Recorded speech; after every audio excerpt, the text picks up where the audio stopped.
It is my great pleasure to introduce our speaker today, Dr. Alison Lynch, who is also the IMS board president.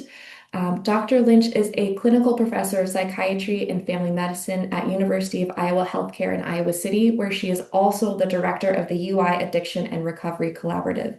Dr. Lynch is the program director for the UI Addiction Medicine Fellowship and is principal investigator of the Recover Iowa project through SAMHSA, the UI Addiction Medicine Fellowship through HRSA, the IA Peer Projects for Behavioral Health Districts 6 and 7 through the State of Iowa Opioid Response, and Project Inform through the State of Iowa. And her work focuses on expanding the addiction medicine workforce, perinatal substance use disorder, and substance use disorder among healthcare professionals. And I am so grateful for you to provide us the expertise today and walk us through some cases and talk about recommendations we can make for the future. But I will go ahead and hand it over to Dr. Lynch to bring the expertise to the discussion. Thank you. Thank you, Christina. And thank you all for being here today. This is definitely a topic that I'm passionate about, and I'm really excited to have the opportunity to talk with all of you about substance use and pregnancy and the many opportunities that we have to try to make things better for our patients and focus on improving their health. Okay, so I'm going to try to talk for about 20 minutes and then we'll have some opportunity to discuss some cases. So I have a tendency to make a lot of slides, and I'm going to go through some of them fairly quickly, I think, and then just going to try to focus on getting to plenty of time to talk about the cases. And I also want to just thank the people that submitted the cases because there's I think some really interesting things that we'll get to talk about. Okay, so my first slide is about maternal mortality. Christina mentioned the Maternal Mortality Review Committee for the state of Iowa, and that's part of a larger national program where many states are looking at maternal deaths. And the CDC issued a report summarizing the results of maternal mortality review committees from, I believe, 36 different states. And some of the findings from that was that behavioral health conditions are the leading cause of maternal mortality across the U.S. And this includes deaths due to substance use disorder, overdose, and suicide. And about 22% of maternal deaths are due to mental health causes. So it's a big proportion of the maternal mortality problem that we're seeing in the U.S. Another thing that they found was that 80% of maternal deaths are preventable. And I think just in my own experience being on the Maternal Mortality Review Committee, very often when we are reviewing cases where a mother died, either during pregnancy, while she was pregnant, or within 12 months of pregnancy, very often there are multiple opportunities where prevention could have played a role in reducing the chance that the mother died. I think another really interesting finding from the CDC's report is that we talk about maternal mortality and we think about this as an issue related to pregnancy, but most of the substance use disorder deaths actually did not occur during pregnancy, but they occurred between 6 weeks and 12 months postpartum. So it's really important to be thinking broadly about the perinatal period, that this does include the postpartum year. I believe later on I have one slide that mentions that it's not even limited to 1 year, but even within 2 years that there's increased deaths after delivery. So our work is not done when somebody has a baby. It's actually maybe just steps up even more, that we need to be really careful about identifying and supporting women that are using substances after delivery as well. The graph on the right just shows that the maternal mortality impact is not spread evenly across the population. There are some subsets of the population that have been particularly hard hit by increases in maternal mortality, and which is giving us some clues on even more how we need to focus our resources and our efforts to try to address this. When I talk about substance use, I think it's really important to mention that substance use exists on a continuum. And so it ranges from no substance use at all the way on the left to, in this particular graphic, they're calling it chaotic substance use. Sometimes, you could call it severe substance use disorder. There's different labels. But and then somewhere in the middle is not as severe or frequent or chaotic use, maybe more moderate.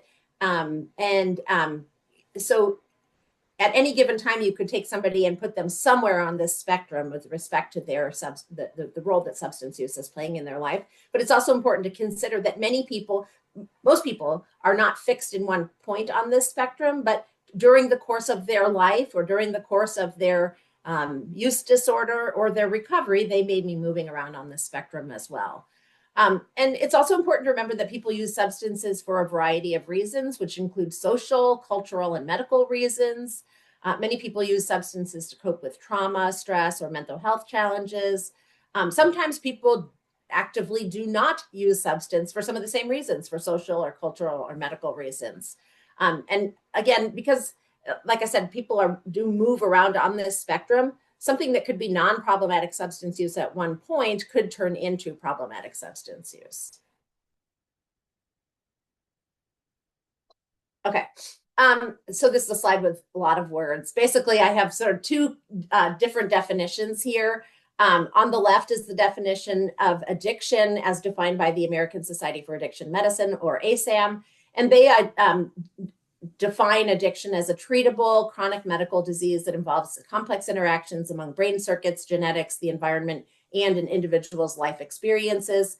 People with addiction use substances or engage in behaviors that become compulsive and often continue despite harmful consequences. So this is kind of a prose way of describing the criteria that we use for when making a diagnosis of substance use disorder or addiction. And so just to call out a couple of things here. So medical disease, absolutely. And I want everybody to kind of embrace that addiction and substance use disorder are absolutely medical conditions, and the medical healthcare system has a lot to offer to people to help achieve recovery or remission of that condition. And then treatable, that's probably my biggest take-home point, is that addiction, substance use disorder are treatable conditions. They're often not treated because of a lot of barriers, and we'll talk about that, but we should consider them treatable. Another thing is that there's a lot of complex things that play into how people end up developing an addiction, and that really, this is really about behaviors, and behaviors are the primary way that we make a diagnosis. So it's really how the substance use is impacting their life and changing their behaviors. And then that the behaviors become compulsive and often continue despite harmful consequences. And that's part of the disorder. It's part of the criteria. I think that a lot of times ends up fueling judgment and stigma that somebody's substance use is causing them problems and they're still using it. And it's, but that is part of the definition. So it's not, I want to just invite everybody to not judge people because of seeing someone whose substance use is causing them harmful consequences, but instead recognize that, oh, this is a symptom, this is a criteria, this is something we can help with. And then on the right is the DSM-5 criteria. It's 11 different criteria. The more criteria somebody meets, the more severe a substance use disorder they have. And I want to call out that the first 9 of those are really about behaviors and psychological experiences, and the last 2 are biological. So tolerance and withdrawal are 2 physiologic symptoms that we see with substance use disorder. And the other criteria are all about how people are using substances and how it's impacting their life, and how the use is even in the midst of negative impacts on their life. So substance use in pregnancy is not uncommon. The 2 graphs here come from SAMHSA, the Substance Abuse and Mental Health Services Administration, which is part of the Federal Health and Human Services Department. And one of the things that SAMHSA does is that they conduct an annual survey of a subset of the population. They focus specifically on people 12 and older. They do not include people who are unhoused or incarcerated. And they ask them questions about mental health and substance use symptoms and treatment. And then they issue a report annually.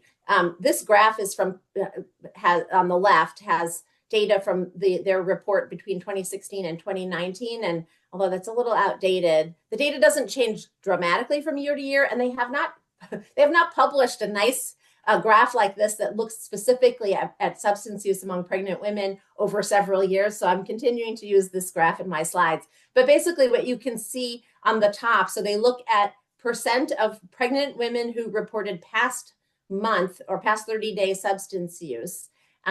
And each of the different colors are different years. And on the left, again, I'm on the top here. On the left is illicit drugs, in the middle is tobacco, and on the right is alcohol. And so you can see that tobacco is probably the highest, although it comes pretty close to alcohol some years. And then lower than that rates, it would be illicit drugs. And then the bottom part of the graph is where they break up illicit drugs into different categories. And you can see that most illicit drug use in the US among pregnant women is cannabis or marijuana. And then the next category is opioids, and then even smaller amounts of people who are pregnant are reporting past 30 days of cocaine. So, the bars go up and down a little bit, but overall, these trends have been fairly stable over time. And then on the right is a graph also from the SAMHSA report. And what they did was they asked people about past 30-day alcohol use, both just use and binge use, or drinking more than 4 drinks in a setting. And they looked at first trimester and then second and third trimester combined. And what you can see is that and sorry, let me say one more thing about that. They asked about past 12 months use, past 30-day use, and binge drinking in the past 30 days. So when they asked people in their first trimester of pregnancy if they had used any alcohol in the past 12 months, over 70% said yes. And then if they asked them if they'd used any alcohol in the past 30 days, about 20% said yes. And if they'd asked them if they had any binge drinking in the past 30 days, I think it was like 12%, about 10 to 12% said yes, that they had. And then if we go to the data on the right, which is people in their second or third trimester, and look at how many of them used alcohol in the past 12 months, well, about 60%. And then if you look at past 30 days, it's about 4 or 5%.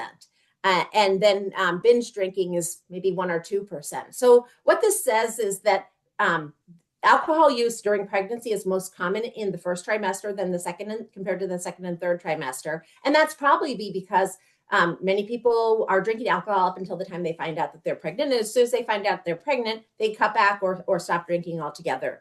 And so I think that's both, it reflects that many people want to do the healthiest thing that they can for their pregnancy and for the fetus, their unborn child. And they cut back on substance exposure, including alcohol.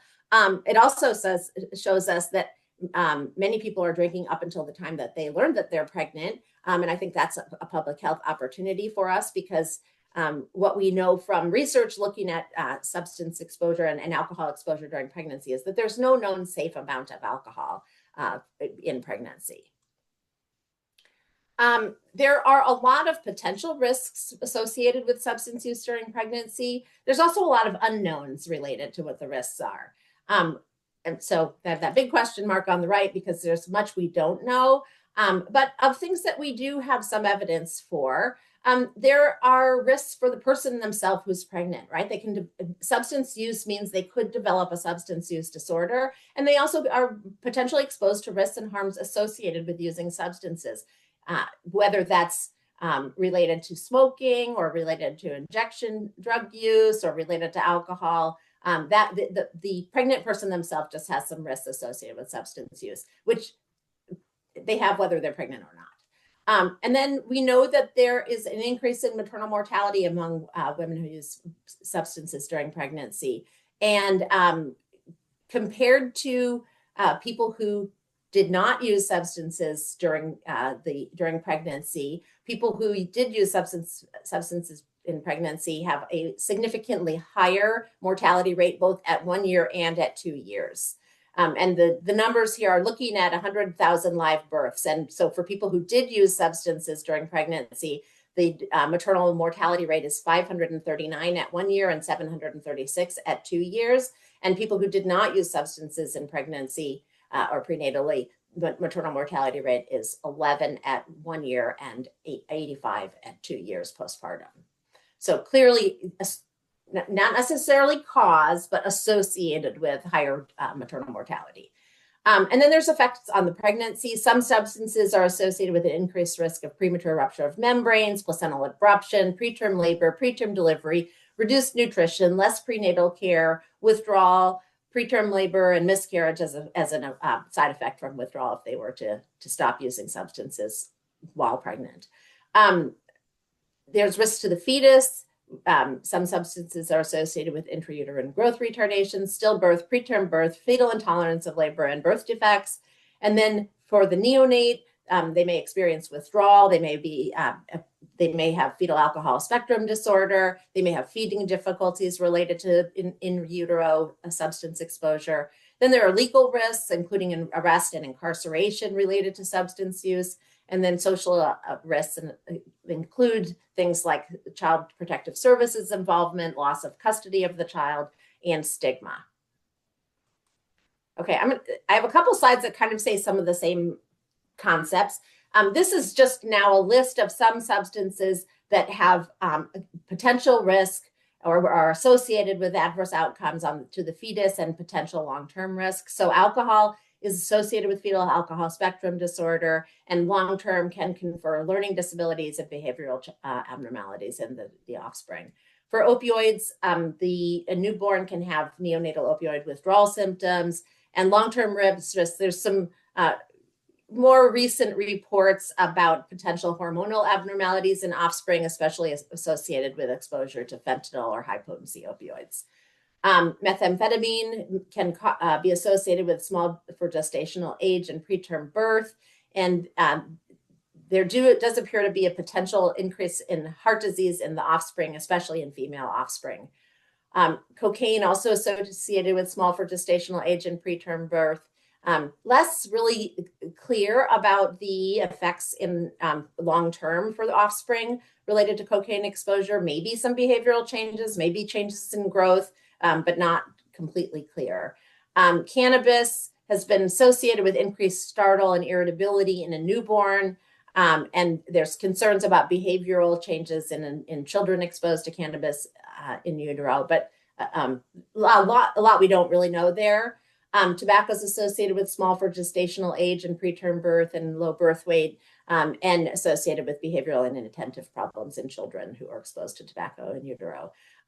There was a study looking at the combination of exposure to tobacco and cannabis, and really it didn't find much different than tobacco by itself, suggesting that cannabis may not be playing as huge of a role as tobacco does when impacting the fetus. And then I just added at the bottom here that any substance or use of any or all of the above substances does have effects or risks of the costs associated with substance use, whether that's time spent, money spent, impact on relationships, or other effects. The stress of having an untreated substance use disorder is a significant issue. Fear of legal or child protective services involvement can be a significant downside for somebody experiencing substance use in pregnancy. Involvement, and then in addition, there may be requirements that they have to do because of legal or child protective service involvement, dealing with stigma, dealing with mental health symptoms related to the impact of substance use in their life, or maybe using substances because of mental health symptoms, dealing with social barriers and dealing with discrimination. So there's a lot of adverse effects and risks associated with perinatal substance use. And I think a lot of them are really the social effects. There are some significant physiologic effects, especially associated with alcohol and tobacco. And there's also a lot that we don't really know about long-term effects, and especially some of the substances that we focus a lot on and have have laws about. We really don't have that much data that they are as negatively impactful as some of the things that people can legally use, like alcohol and tobacco. Okay, so I thought I'd just break this into legal substance use in pregnancy, and that would, of the ones that I'm focusing on today, that would be cigarette smoking and alcohol. So cigarette smoking is the most common modifiable risk factor for adverse perinatal outcomes. Data from 2021, and that was published last year, showed that 12.1% of people, of pregnant people reported smoking before pregnancy. And then by the third trimester, 5.4% were reporting ongoing smoking. So you can see many people who were smoking prior to pregnancy quit smoking by the time they're in their third trimester. Many quit right away when they find out that they're pregnant. And then when we look at smoking rates postpartum, starts to go up. And at the postpartum check, 7.2% of women were reporting that they were smoking. And although only 3 in 5 women, so about 60%, were asked about smoking at the postpartum check. And by the end of a year postpartum, about 90% of people who were smoking prior to pregnancy are going to be smoking again. So I think that's another opportunity for us to think about. And then alcohol, also our other legal substance that is that can be used in pregnancy and that has posed risk. It's the most common cause of preventable developmental disorders. And data from 2020 shows us that 13.5% of pregnant people reported current drinking, and that includes people who just found out that they're pregnant. And then 5.2% reported binge drinking in the past 30 days. So again, this is definitely a public health opportunity for us. Okay, then focusing on illegal substance use in pregnancy. So opioids and stimulants are going to be the main ones. And so for opioids, the main risk I would say is really that it's clear that it happens often enough, is neonatal opioid withdrawal syndrome. But also very important is maternal opioid use disorder, overdose, and death, as I mentioned. And in 2022, a report looking at, this was specifically pregnancy is covered by Medicaid, but Medicaid is the largest payer for pregnancy care and delivery in the US. About 2/3 or higher of deliveries are going to be covered by Medicaid in the US. And the study from 2022 found that about 13% of Medicaid pregnancies had opioid use during pregnancy. And then stimulants, so that's going to be methamphetamine and cocaine primarily. Stimulants as a class have pretty well established adverse effects on the placenta, the pregnancy, and the fetus due to their class effect of causing vasoconstriction. So they're associated with higher rates of hypertension and hypertensive crisis and preeclampsia, placental abruption, small for gestational age, low birth weight, preterm labor and preterm birth, and then also intrauterine fetal demise and pregnancy loss. So the common physiologic factor that's leading to all of these adverse effects is largely related to vasoconstriction.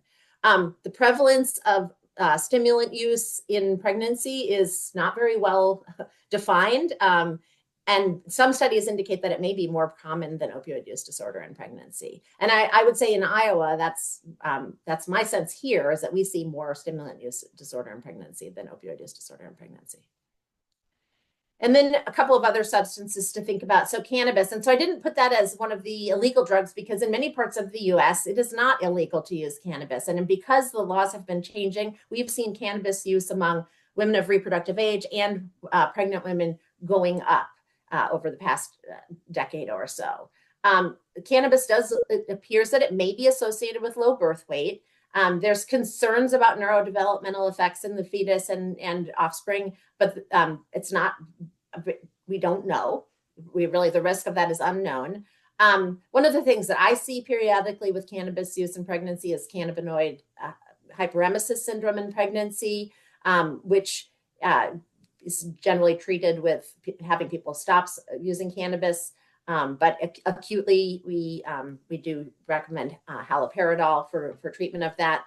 In 2020, a report, this was coming from the SAMHSA survey, 12 to 13% of pregnant women were reporting cannabis use in the first trimester, and about 4% were reporting cannabis use in the second and third trimester. So again, many people, when they find out they're pregnant, they are doing things to try to take care of the best care of their health that they can, to also be the healthiest for their baby. And like I said, we're seeing more cannabis use in pregnancy now as the laws are changing across the state. And then I also included kratom just because in the last couple of weeks in my clinic, I'm seeing more kratom use again. Kratom is a naturally occurring product from a tree that is from Southeast Asia. And It has both opioid and stimulant-like effects. On a national level, it's not classified as a controlled substance, and it's actually available in gas stations and smoke shops and other places. So you can order it online, including from Amazon. And it's often billed as a natural way to deal with pain or a natural way to deal with opioid use disorder or opioid dependence. And so there's not a lot of research on this, especially in pregnancy. I found about 6 case reports where people who are pregnant had come in to deliver a baby who had been using kratom during pregnancy. And the things that they were reporting as complications from that were some or all of the mothers did have either dependence or use disorder with kratom. And there was a couple of the reports felt that management of pain during labor was different when somebody was using kratom or withdrawing from kratom. There is the risk of the newborn having withdrawal symptoms from kratom dependence in utero. Really, there's no data that I could find about the risk to the fetus. And we don't really know the prevalence of this either. Like I said, I found some case reports, but didn't find any other kind of prevalence data. So management, lots of things that we can do to address the mother, the pregnancy, the fetus, the neonate, addressing legal risks and social risks. And I'm going to just keep moving here. Even though there's a lot of different ways that we can help people, a lot of times people do not get treatment or assistance with their substance use for a whole lot of reasons, including stigma being a very important part of that, but also lack of access to treatment, discrimination, and criminalization of substance use, and lack of research. There's a number of medications. I'm going to kind of fly through these because I think we can talk about the pertinent ones when we do the cases. But there's 3 FDA-approved medications to treat tobacco use disorder. There's 3 FDA-approved medications to treat alcohol use disorder. There's 3 FDA-approved medications to treat opioid use disorder. The ones where we have the most amount of data in pregnancy is with opioid use disorder, and we have a couple of really good treatments there.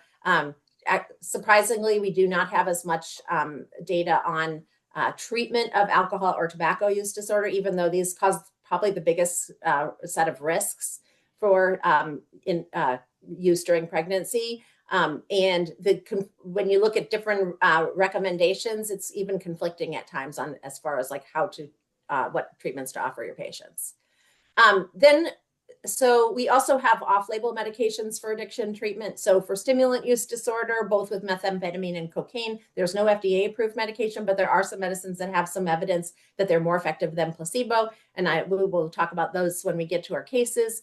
Alcohol, there's some off-label options in addition to the FDA-approved ones. None of them are studied in pregnancy, so I generally would use the FDA-approved options.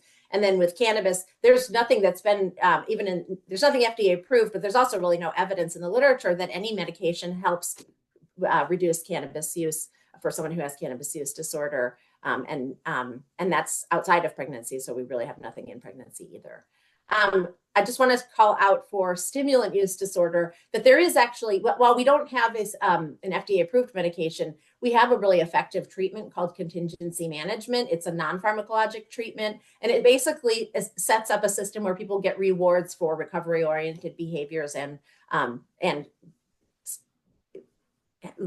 having less or none of the behaviors associated with a substance use disorder. The problem with contingency management is that it's not very available because it's not covered by insurance. But I think we need to continue to advocate for it because not only does it work really well for stimulant use disorder, and it's the most effective treatment for stimulant use disorder, it also works for other substances. So hopefully we will see more availability of that. And there's some other behavioral therapies that also help with substance use disorder. Okay, so I want to talk about this. Oh, can I keep going? Yes, sorry. Okay. Is to foster a safe space for people to talk about their substance use. And there's a lot of different things we can do. We want to think about privacy and confidentiality. We want to be very clear with patients about what they can say and what we will do with the information they provide to us.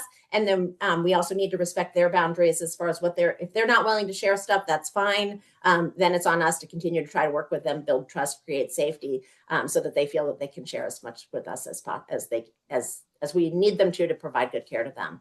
I have some other suggestions here for how to kind of create a safe space and make it safe for people to talk about substance use. And I just want to say here that I get asked a lot about screening for substance use, and I kind of dodge that question a lot, because I think before we try to identify more and more people who have substance use in pregnancy, we really need to focus on how do we make sure that when somebody gets identified, that we're connecting them to safe, effective treatment options and care. And so I think that we have so much room to work there, and we already have plenty of people who are getting identified through our systems who are using substances and who are getting diverted into either ineffective programs or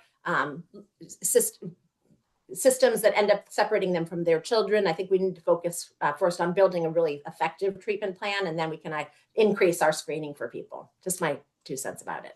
Okay, I did want to say something about the Supper Club, which Supper Club stands for Substance Use in Pregnancy, and it's a group of people in the Midwest who are meeting monthly to learn about substance use in pregnancy, share what they know, raise issues, and anybody who is interested in joining this group can put their name in the chat, or they can send an email to my colleague, Andrew Case at uiowa.edu, to get more information and be added to the list. But it's a virtual monthly meeting where we're trying to learn from each other and share issues and share knowledge and experiences about this topic. Okay, I'm going to just skip past this, and I'm happy to share the slides so that other people can have access to the resources that I used, and I'm going to go to the case.